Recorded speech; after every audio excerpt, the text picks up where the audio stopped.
Oke, jadi welcome back to Silent Trader Academy channel. Ya, masih berjumpa kembali dengan saya Om Silent di kesempatan morning briefing hari ini spesial tanggal 2 Juli 2021 di hari Jumat.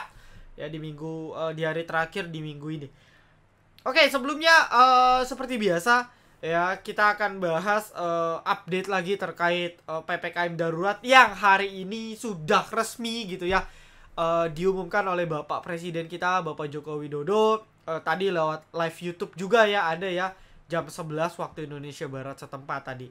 Nah, nanti kita akan bahas reaksi marketnya gimana, karena untungnya ya marketnya nggak bablas gitu. Ya, jadi akan kita bahas lengkap dengan pembahasan requestan dari teman-teman dan mungkin sedikit kurang lebih beberapa watchlist yang bisa teman-teman dapatkan. Siapa tahu watchlist ini bisa memberikan profit untuk teman-teman. Oke, ya. Nah, seperti biasa, ya saya akan menceritakan trade dan kita di VVIP di tanggal 25 Juni. Di tanggal 1 Juli. Ya, ini pertama ada Zing. Zing ini rekom kita start dari 25 Juni ya di jam 14.41. Ini areanya.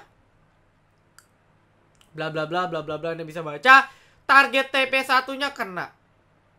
Ya, di 144, 145. Ya, dapat lah 3%-an dapat.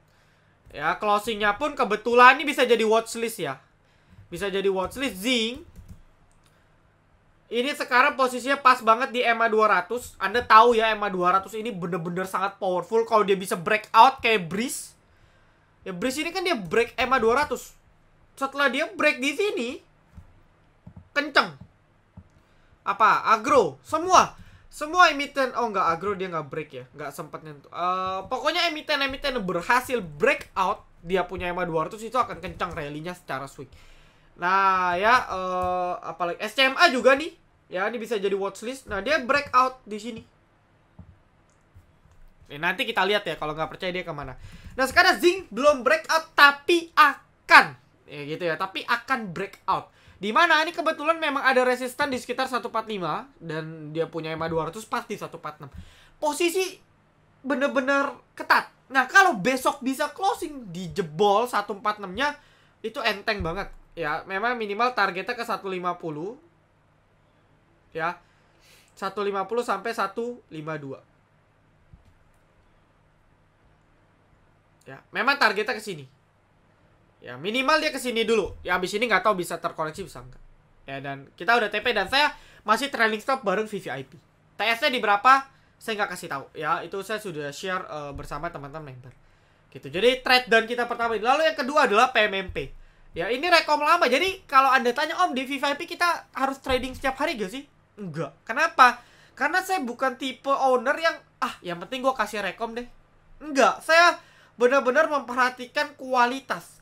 Ya, tanpa memperdulikan kuantitas. Jadi kalau Anda cek win rate kita selama bulan Juni kemarin, ya hampir 90%, itu total trade dan kita sama cut loss kita itu cuma 46 transaksi. Ya, sebenarnya kalau kita sebulan kan sehari ada 2 sih. Ya, tapi nggak banyak. Maksudnya kita nggak tiap hari copet nggak ada. Malah kadang ada beberapa hari di mana kita nggak TP. Waktu itu ada tuh, saya lupa minggu keberapa, Senin, Selasa nggak TP. Nggak ada yang TP, bahkan ada yang cut loss. Rabunya baru ada yang TP. Ya. Oh, ini maaf ya, agak pilek teman-teman, hidung saya tiba-tiba mampet. Nah, jadi seperti itu. Saya nggak mau maksa. Karena kan, maaf ya, bukannya saya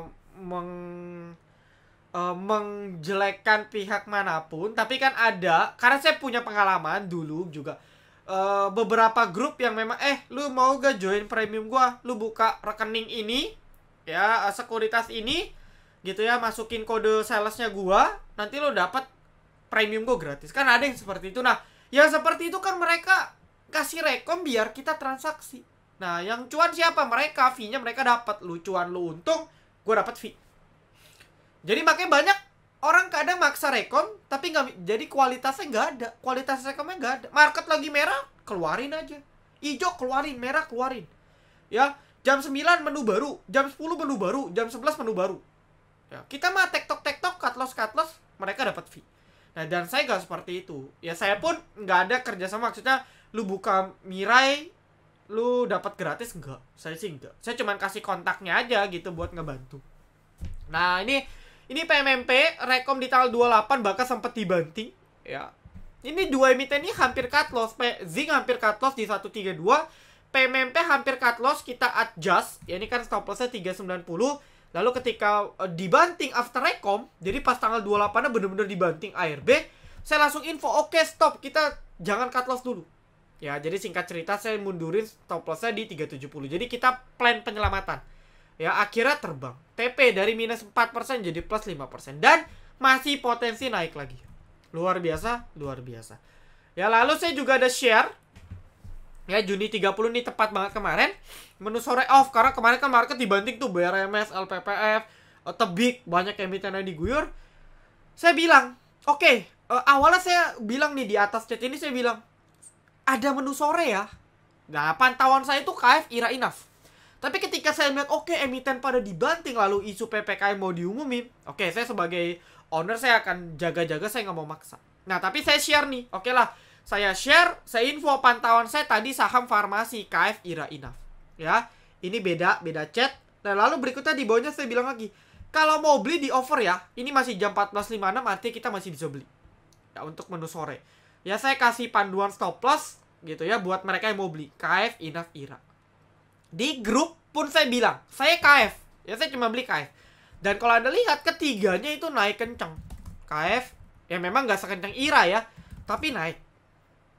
Luar biasa gak? Luar biasa. Jadi saya pribadi juga cuma trade down 3 doang hari ini. Nah, begitu. So, buat Anda, buat teman-teman yang mau coba gitu ya, join bersama Silent Trader Academy, boleh banget ya teman-teman. Ini benefit-benefitnya, insya Allah bulan ini akan launching apps. Ya, ini masih sesuai track ya. Kita masih discuss, mobile apps-nya masih dirancang seperti itu. Benefit-benefitnya, follow Instagram kami, follow Telegram kami, join Telegram kami, dan chat ke staff Silent. Ya, ke staff saya bilang, Pak, Bu, saya mau join dong, per minggu, per bulan, per 3 bulan, dan sebagainya. Ya, seperti itu. Jadi yang mau silahkan. Ya, daripada Anda trading gak jelas, mendingan trading sama kita bareng-bareng. Dikawal dan worth it lah pokoknya. Oke, nah kalau sudah, kita akan sedikit bahas market. Saya review dulu ya perdagangan di hari Kamis. Ini bahas terkait reaksi ya, karena kan kita tahu bahwa hari ini diumumkan tadi di jam 1 ya. Di jam 1 ya, di jam 11 sore diumumkan resmi PPKM ya, dengan mall ditutup gitu ya, work from home, WFH 100% untuk sektor non esensial dan sebagainya gitu kan, teman-teman udah baca. Nah, pertanyaannya, kok retail tidak kok retail enggak merespon dengan negatif ya. Jadi kalau kita cek, harusnya market merah, harusnya, tapi ternyata bahkan bisa closing 0,34. Kenapa?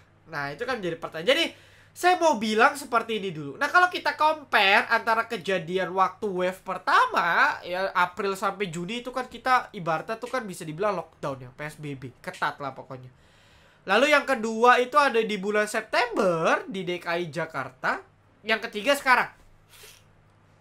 Nah, kalau di bulan Maret, wajar market ambrol. Ya, turunnya gila-gilaan. Kenapa? Karena memang itu cepat. Tiba-tiba saya ingat banget itu jam 10, jam 11 saya juga lagi trade. Ya dulu nggak ada, dulu silent trader masih inilah, membernya masih sedikit. Ya kita masih trading, ngobrol-ngobrol. Tiba-tiba diumumin oleh Bapak Presiden ada 2 ya. Yang pertama itu kan 2 orang kasus aktif COVID. Waktu itu kan kalau nggak salah abis nari balet ya. Nari Spanyol atau apa itu saya lupa. Habis itu market diguyur. Karena apa? Kita nggak siap. Kita nggak tahu tiba-tiba kena. Meskipun memang sebelumnya ketika wabah COVID ini sudah mulai ya, jadi Januari Februari kan di Tiongkok sana kan udah beritanya sudah heboh lah. Ya Anda bisa lihat kota Wuhan itu udah kayak kota amit kota mati gitu kan. Benar-benar tiba-tiba kejang-kejang di jalan dan sebagainya. Nah, kita masih menganggap remeh gitu kan. Dulu bahkan ada keluar jokes-jokes Indonesia kuat ya, main banjir-banjiran, minumnya minum es batunya misalnya dari air kali dan sebagainya. Ya, kita anggap remeh, dan ketika muncul kasus, kita nggak siap hingga marketnya ambruk. Ambruk separah-parah karena kita nggak siap. Benar-benar nggak ada preparation. Nah, berikutnya lanjut ke September. Ya, lanjut ke September, itu juga nggak siap. Kita sudah well knowledge, artinya kita sudah kita udah belajar dari kesalahan yang lalu di wave pertama banget di bulan Maret April. Tapi di bulan September kita masih kurang persiapan karena dadakan. Kalau Anda ingat waktu di sini, ya, kalau Anda ingat, jadi start dari sini nih, dari yang segitiga ini adalah turun gara-gara Dow Jones, ya, si Dow-nya itu hancur. Waktu itu kalau nggak salah saham teknologinya pada tumbang, bursa semua merespon, turun. Abis itu malamnya keluar berita PSBB, Jakarta mau tarik PSBB, mau tarik rem darurat, PSBB total dulu. Ada kata total. Total infonya malam-malam ya, kita nggak bisa ngapa-ngapain, besok berbondong-bondong. Kita nggak siap. Karena nggak ada berita keluar 1 minggu sebelumnya, rumornya nggak ada. Jadi ketika malamnya diumumin, habis. Ya, dibanting 3 hari. Habis itu rebound. Nah, sekarang kita sudah lebih well knowledge, kita sudah lebih well informed, kita sudah tahu, kita sudah lebih berpengalaman, dan kita juga sudah tahu dari jauh-jauh hari. Ya, jadi kalau kita ngomong isu lockdown, itu kan sudah mencuat dari sini ya. Saya sudah bisa bilang dari awal Juni itu sudah mencuat nih. Ya. Jadi kalau kita hitung dari high gitu ya, ini market kita sudah dicicil. Ya, penurunannya sudah dicicil sebelum terjadi. Sebelum ketok palu PPKM. Jadi selama periode ini ya, di range ini selama sebulan kemarin kita sudah di-fearin, kita sudah ditakutin dengan PPKM, sehingga marketnya sudah merespon di sini. Makanya ketika ketok palu ya udah, oh, ya kan memang begitu. Nah, teman-teman kan mikir seperti itu, dan ya alhamdulillahnya yang terjadi seperti ini. Nah, tapi kita nggak boleh jadi tradingnya gerasak gerusuk lagi. Kita tetap harus pakai manage. Kenapa? Karena ini belum berakhir. Sampai lonjakannya benar-benar terkendali dan PPKM-nya diperlonggar, ini masih rawan. Ini masih rawan. Ya, jadi kalau Anda lihat PPKM ini syaratnya ya untuk dilonggarkan, itu kan salah satunya adalah tingkat penurunan ya atau peningkatan COVID itu harus sudah di bawah 10.000 per hari kasusnya. Kalau sudah, mungkin baru dilonggarin. Kan gitu ya kalau Anda baca draft ketentuannya. Nah, pertanyaannya, bisa gak nih selama 3-20 Juli? Kalau nggak bisa dan amit-amit makin parah, gimana? Lebih ketat lagi, bukan darurat lagi. Ya, bisa saja udah bener-bener di-lock total. Sekarang pun udah kerjasama sama TNI Polri untuk mengamankan gitu ya restoran-restoran. Atau ya pokoknya kan Jakarta ini kan orang Indonesia kan bandel-bandel ya. Masih keluar, masih ke sini, masih ke situ. Nah, jadi kalau sampai amit-amit parah, nah ini bisa yang buat market hancur. Tapi selagi itu tidak terjadi ya mungkin market correction, cuman koreksinya sudah nggak parah. Jadi makin kecil lah, peluang koreksinya makin kecil. Cuman balik lagi, yang dadakan ini yang bisa buat terjadinya panic selling. Ya, tapi bukan berarti market akan rally abis ini, enggak juga. Ya, market akan mulai bergerak stagnan sampai nanti 20 Juli. Ya, nanti kita harus update lah. Gitu, asingnya juga masih outflow ya, hati-hati teman-teman. Kita lihat BCA masih di Lego gitu ya, Telkom, Big Caps masih di Lego. Hari ini INDF masuk nih ya karena memang berita laba, sisanya ASI Friend. Tapi mayoritas outflow. Ini yang harus diperhatikan, asing boleh cicil jual emiten-emiten kita, emiten-emiten blue chip kita, ini jadi sinyal yang sebenarnya kurang bagus. Jadi mau naik pun, hari ini naik pun emitennya hancur ya, yang antara yang naik dengan yang turun itu pun juga beda jauh gitu. Jadi sehingga ini naiknya sangat anomali. Nah, memang ada beberapa sektor yang bisa kita lirik, nanti kita bahas. Ya, tapi secara overall mayoritas memang market kita masih nggak baik. Hari ini volumenya juga sepi banget. Ya, volumenya di bawah rata-rata harian hanya sekitar 125 juta transaksi. Ya, dan ini volumenya cukup kecil nih. Jadi naik ini nggak ada volume bahaya, sehingga kita memang benar-benar harus waspada. Oke, lalu berikutnya kita akan bahas requestan. Saya PPKM berharap pada panic selling terus saya serok. Ya, makanya saya bilang kemarin ya, kalau Anda ada cash, Anda bisa manfaatin momentum. Mau dia market amit-amit 5%, 5%, 5% turun, Anda punya cash, Anda bisa serok. Makanya saya bilang kan kemarin, jaga-jaga cash 50% gitu ya, 50% di saham. Jadi 50% Anda bisa serok, bisa average down emiten yang ada. Nanti ketika rebound, Anda bisa TP. Good. Ini mindset yang bagus. Tapi mindset yang bagus ya harus punya cash. Ya gimana? Atur money management nih. Jangan semua dibeliin saham. Market lagi bearish, Anda semua beli saham. Ya gatel gitu. Kayaknya kalau cash gua kosong nggak enak, gua mau beli. Nah itu susah. Itu harus kendaliin tuh yang kayak gitu. Ya oke, saya bahas dulu yang di luar saham ya. Market apakah sama kayak bulan Februari, Om? Februari ya. Mungkin nggak kayak Februari. Februari itu sebenarnya market lebih ke arah bullish ya. Maret baru hancur. Apakah sama kayak bulan Februari? Ini saya nggak tahu nih samanya ini dari sisi apa. Ya, nextnya WSKT. Apakah pembangunan akan terganggu karena dana lebih fokus? Nah, kalau kita baca dari ketentuan, itu kan konstruksi 100% bisa berjalan dengan protokol kesehatan. Nah, tetapi ya, jujur saya bukan orang pemerintahan ya, jadi saya kurang paham. Tapi bukan nggak paham sih, tapi memang nggak dapat detailnya. Nah, tapi yang saya perhatikan, memang itu kan anggaran APBN kan sudah terspesifikasi lah, sudah terklasifikasi. Contoh misalnya anggaran 2021, kalau nggak salah kan masih di sekitar 400 triliun tuh untuk infrastruktur. Infrastruktur itu luas ya, bukan cuma jalan tol, bukan cuma jalan besar, bukan cuma jalan. Ya infrastruktur itu luas cakupannya. Nah, kalau kita ngomong WSKT, WIKA, PTPP dan ADI gitu ya,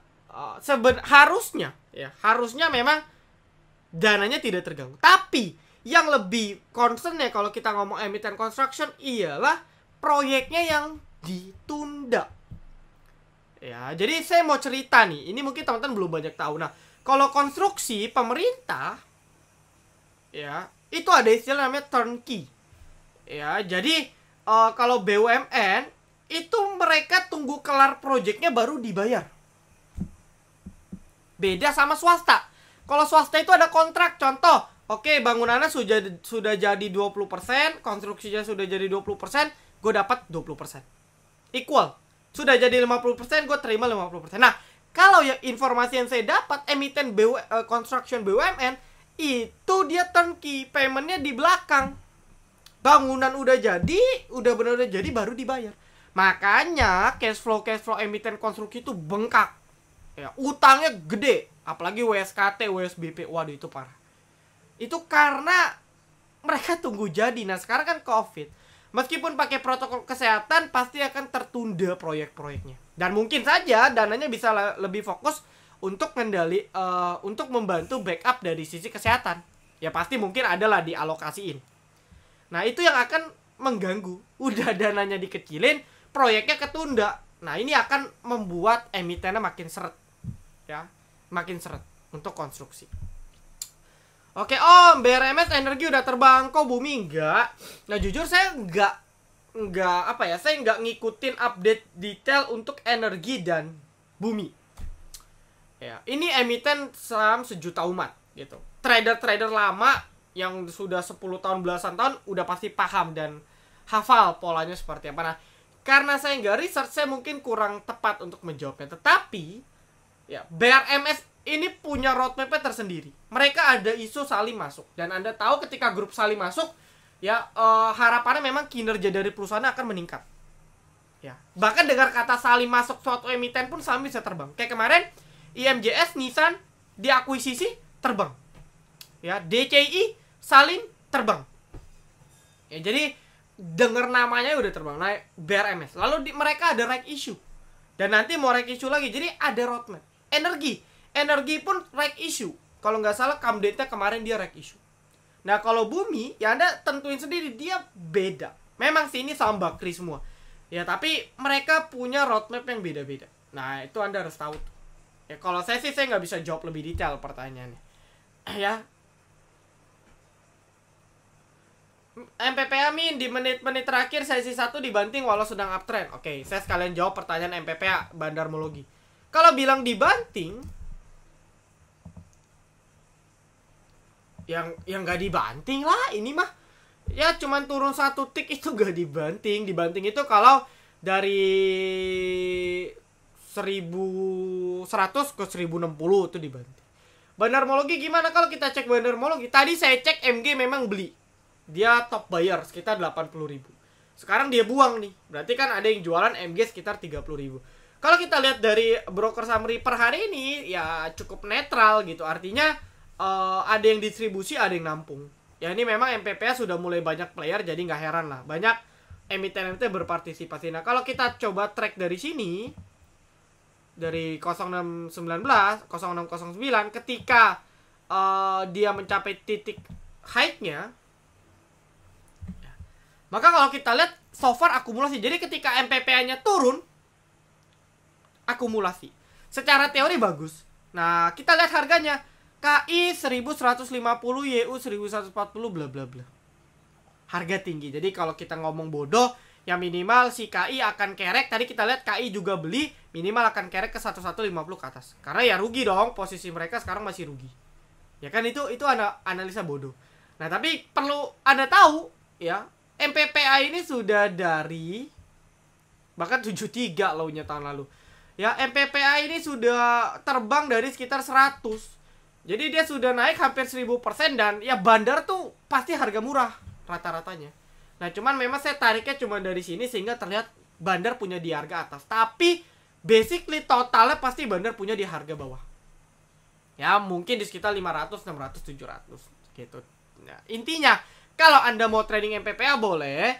Ini posisi dia lagi mau breakout nih teman-teman ya. Kebetulan banget lagi mau breakout. Oke, sebentar saya delete dulu nih. Ya.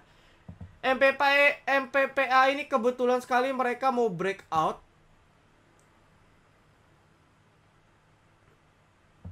Ya. Ini juga di 1100 ini kuat. Nah, kalau dia sampai bisa breakout, wah ini bagus sekali. 1100, 1120. Bisa breakout akan sangat bagus. Tapi kalau enggak dia masih akan sideways nih. Range-nya ya 1000 sampai 1100. Dari kemarin dia muter-muter aja di sini. Gitu. Ya itu untuk MPPA. Oke sudah menjawab ya. IPO-nya BMHS Bunda Medik. Saya hari ini kan terakhir tuh ya si BMHS saya udah coba. Cuma saya belum tahu dapat berapa. Intinya ya kalau IPO ya kayak contoh Archie itu kan retail semua yang dapat berat naik. Makanya nih nanti kalau misalnya contoh Anda masukin 1000, Anda dapat 1000-nya, Anda masukin inputnya 1000 lot, dapat semua. Wah itu bahaya. Anda tanya ke teman-teman Anda, teman-teman di grup, teman-teman trading. Lu BMHS, lu input berapa lot, dapat berapa lot. Kalau sampai 100%, berarti kan retail dapat semua. Nah kalau retail dapat semua, potensi kayak Archie. Ini bahaya. Tapi kalau misalnya gue masuk 1000 dapat 200 ohm. Nah 20% doang, oke berarti retail nggak terlalu dikasih banyak. Ada potensi bandar ngangkat. Karena emiten-emiten yang kayak contoh yang bisa naik terus itu karena retailnya dikasihnya dikit. Ya, bahkan retail nggak dapat sama sekali. Jadi dia bisa naik. Begitu. Ya, jadi nanti saya sih ada. Tapi intinya IPO itu minimal hari pertama dan naik. Ya cuman nggak tahu berapa. Tapi kalau sampai hari pertama pun nggak langsung arah, wah itu hati-hati. Itu agak bahaya. Ya karena biasanya ketika nggak arah, underwriternya langsung guyur tuh hari itu juga. Ya, dari bisnis model gimana? Healthcare. Kita tahu healthcare ini lagi booming banget. Ya sehingga mungkin ke-trigger lah dia mungkin bisa ada potensi naik lebih tinggi. BMI. Harganya juga masih murah ya. Jadi 340 kan dia punya penawaran awal. Jadi harusnya masih bisa dilirik oleh seluruh kalangan investor ya. Kalau mahal-mahal kan investor yang maaf investor kecil kan mungkin nggak bisa lirik. Tapi kalau 340 kan semua bisa lirik. Jadi menarik ya untuk kita perhatikan. Oke. Harga saham kan udah banyak turun. Apakah potensi bisa turun lagi? Bisa saja.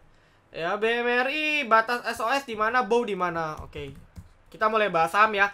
BMRI 5.600 ya.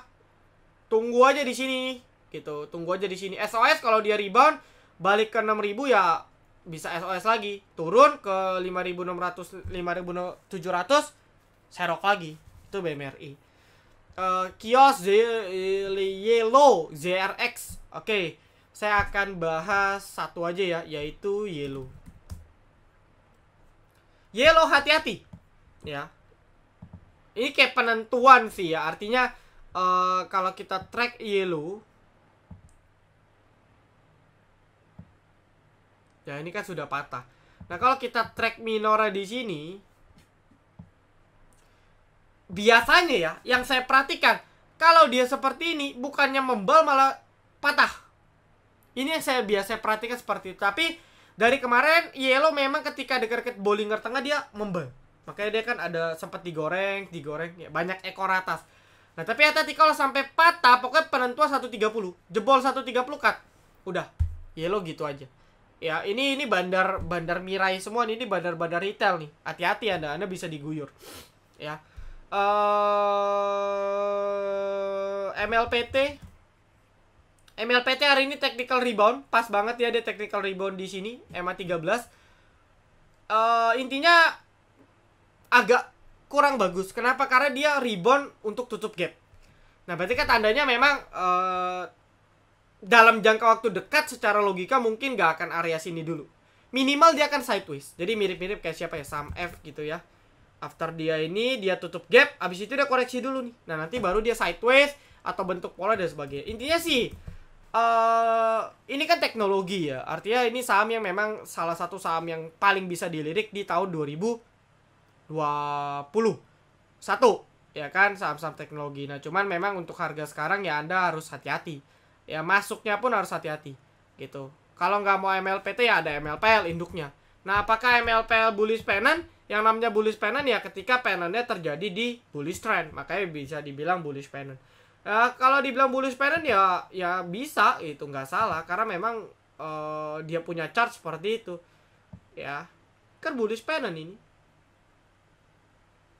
Itu kalau mau Anda tarik sini bisa. Nah, kalau seperti ini penentuan ya. Jadi for information, bullish pennant bukan berarti dia bisa break. Bisa saja dia jadi bearish pennant kalau marketnya jelek. Nah, yang jadi masalah MLPL ini memang ada support kuat di 645, 630. Support terakhir lah. Kalau sampai jebol di sini, support jauhnya support berikutnya harga jauh udah di 550 ke bawah. Jadi, kalau sampai ini jebol itu yang bahaya, itu yang harus Anda antisipasi. Tapi kalau dia bisa breakout sih ya bagus. Nah, lalu dari teknikal ini penurunannya sudah cukup oke, artinya dia sudah cukup terkoreksi ya. Dari high-nya 810 sekarang 675 itu sudah terkoreksi hampir sekitar ya maybe 15% ya, sekitar 15% sudah terkoreksi dari high. Sudah cukup sehat koreksinya.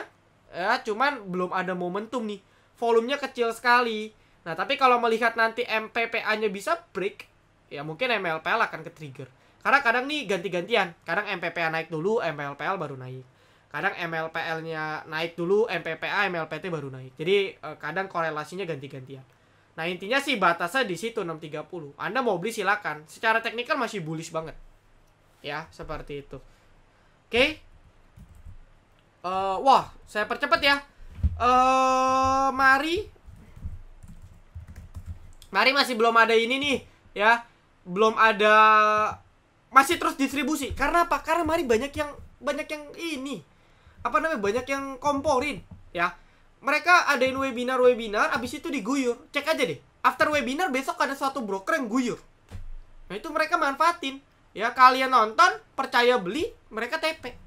Ya, begitulah cara kerja bandar. Kejam memang. Ya, pasar modal ini kejam. Buat Anda yang nggak tahu seluk-beluknya ya, pasar modal ini kejam. Nah, kayak lihat ini masih guyur, ya. Masih guyur, jadi memang belum ada harapan. Nah, kalau saya hitung, ya mungkin dia akan coba retrace di sekitar 270, 280. Nah, kalau mau tunggu mending di sini. Mungkin abis di sini dia ada potensi membel. Ya, jadi Mari akan berada dalam fase sideways berat nih, ya, untuk beberapa waktu. Gitu ya. Kren. Nah, kren ini kan kren, Tefas, MCase, MTech ya, MCase lagi. MTech, Tefas, kren ini kan direklasifikasi. Dulu MTech ini masuk media, ya karena kan memang anak usahanya kan SCMA. Nah, sekarang masuknya ke sektor IDX Tekno. Karena memang MTech ini ya namanya aja udah elang mahkota teknologi. Ya, ini masuknya ke teknologi memang. Lalu kayak Tefas memang kan ada hubungan dengan teknologi. Nah, cuman ya Tefas itu anak MKes ya buat anda yang belum tahu. Nah, lalu Kren. Nah, Kren ini kan sebenarnya ya dia cuman apa ya? Dia basisnya itu investasi. Ya, dia investasi di perusahaan-perusahaan teknologi. Contoh, dia ada anak usahanya MKes. Isinya MKes siapa? Tefas, Diva, NFCX. Anaknya NFCX ada DMMX. Jadi anak-anak usahanya, cucu-cucunya ada teknologi, makanya dipindah. Tapi kalau kita lihat si Kren ini kan isu-isu dia punya gagal bayar kan masih belum kelar gitu. Sekuritasnya pun masih disuspend si KS ini sehingga hati-hati saja. Ya, kalau mau trading ya pakai pure technical, jebol harus cepat-cepat cut loss. Hari ini dia bisa break 137 bagus ya. Technicalnya bagus. Ya, dia break, dia punya downtrend line juga. Ini oke nih. Tinggal tunggu konfirmasi saja. Kalau dia bisa lolos di 137 ke atas dalam beberapa waktu, maka dia breakout. Ya, secara teknikal menarik sih. Ya, tanpa kita memperdulin ini bisnisnya lagi ada masalah, ini menarik. Oke. Raja di bawah ini udah pas banget ya di EMA 200 ya. Kalau nggak bisa di atas EMA 200 jebol. Ya, pas banget di 200, jebol 200 cut. Oke, lalu MLPL sudah, MTech Sen, MTech ya, saya coba bahas. Ya, MTech oke. After dia breakout gitu ya. After dia breakout, dia pullback. Ya, maka biasa after pullback kan ada potensi technical rebound. Ingat, MTech, SCMA, Same, ini emiten-emiten yang menjelang Bukalapak IPO akan digoreng.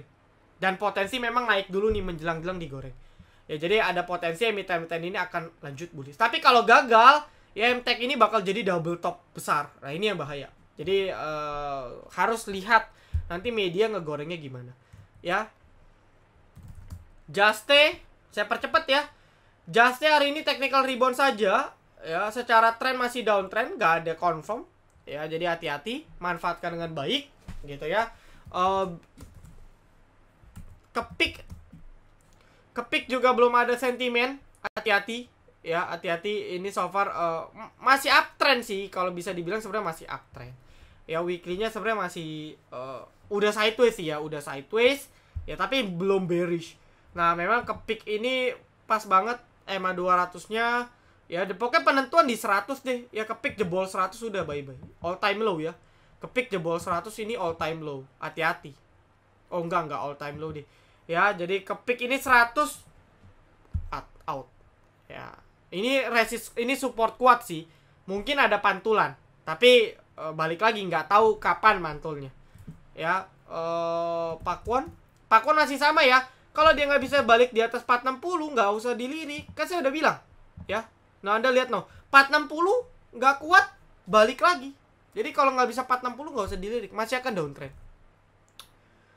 Yellow udah dijawab. Ira oke untuk fast trade besok. Ya, ini watchlist besar kita adalah healthcare ya. Jadi Ira, KF, Inaf gitu ya, PRDA, Prim, ada Same, Agi, DGNS. Nah, ini emiten-emiten bisa Anda lirik. Ya, cuman memang harus disiplin lah. Kalau emiten yang udah naik banyak kayak Ira ya hati-hati. Cari yang naiknya belum terlalu banyak kayak KF, Inaf gitu ya. DGNS ini kan belum naik banyak.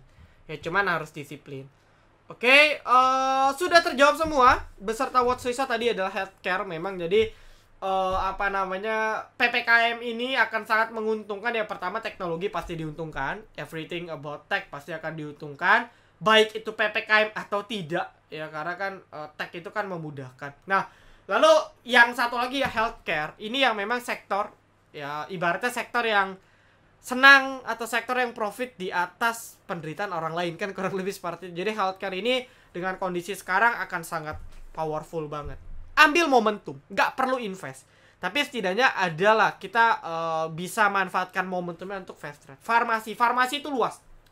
Ada yang obat-obatan kayak KF, Inaf, TSPC, KLBF. Ada yang versi supportingnya, suppliesnya kayak jarum suntik, Ira. Ya, lalu ada yang rumah sakitnya Prim gitu ya. Lalu tabung oksigen Agi. gitu ya, DGNS dan sebagainya. Jadi healthcare ini besar. Nah, Anda tinggal tentuin nih kira-kira yang prospek yang mana. Jarum suntiknya kah, obat-obatannya kah, atau rumah sakit kah, dan sebagainya. Nah, ambil momentum, cari teknikal yang bagus, Anda entry. Insya Allah bisa ngasih profit di kala market lagi jelek. Intinya entry-nya harus sesuai trading plan yang benar. Oke, nggak berasa sudah 35 menit. Saya ngomongnya ngegas terus ya. Thank you banget. Semoga dapat banyak insight teman-teman semua. Tetap semangat tradingnya. Yang mau join VVIP silakan. Yang nggak mau join dulu bisa join grup free kami di t.me/silenttraderacademy. Saya tutup. Good luck untuk kita semua. Silent Trader Academy. Be silent, be patient, be cuan.